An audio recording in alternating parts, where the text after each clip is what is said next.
દાહોદ શહેરના ગોદી રોડના કૃષ્ણા પાર્ક ખાતે રાષ્ટ્રીય સલામતી દિવસ નિમિત્તે MGVCL દ્વારા હેલ્થ ચેકઅપ કેમ્પનું આયોજન કરાયું. તારીખ 7/3/2026 શનિવારના રોજ બપોર 3 કલાક સુધીમાં દાહોદ શહેરના ગોદી રોડ વિસ્તારમાં આવેલા કૃષ્ણ પાર્ક ખાતે રાષ્ટ્રીય સલામતી દિવસના પ્રેરણાદાયી ઉજવણી કરવામાં આવી હતી. આ અવસરે મધ્ય ગુજરાત વીજ કંપની લિમિટેડ MGVCL દ્વારા કર્મચારીઓના શારીરિક સ્વાસ્થ્ય અને સુખાકારીને પ્રાધાન્ય આપતા એક વિશેષ આરોગ્ય તપાસ કેમ્પનું આયોજન કરાયું હતું.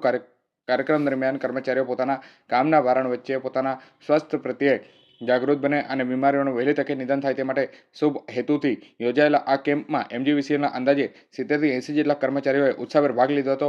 આ દરમિયાન અર્બન RBSK ટીમે તેમજ અર્બન T3ના મેડિકલ ઓફિસર અને આરોગ્ય સ્ટાફ દ્વારા કર્મચારીઓને ઝીણવટભરી તપાસ કરવામાં આવી હતી. તપાસ દરમિયાન કર્મચારીઓના બ્લડ પ્રેશર, ડાયાબિટીસ તેમજ અન્ય પ્રાથમિક સ્વાસ્થ્ય પરીક્ષણો કરવામાં આવ્યા હતા. તબીબો દ્વારા કર્મચારીઓને હાલની બદલાતી જીવનશૈલીના કારણે થતા રોગનો બચાવ જરૂરી માર્ગદર્શન આપવામાં આવ્યું હતું અને તબીબી સલાહ પણ આપવામાં આવી હતી. સલામતી દિવસ નિમિત્તે માત્ર કામની સલામતી નહીં પરંતુ કર્મચારીઓને વ્યક્તિગત આરોગ્ય સુરક્ષા પણ એટલી જ મહત્વની તેવા સંદેશ સાથે આ કાર્યક્રમનું આયોજન કરવામાં આવ્યું હતું.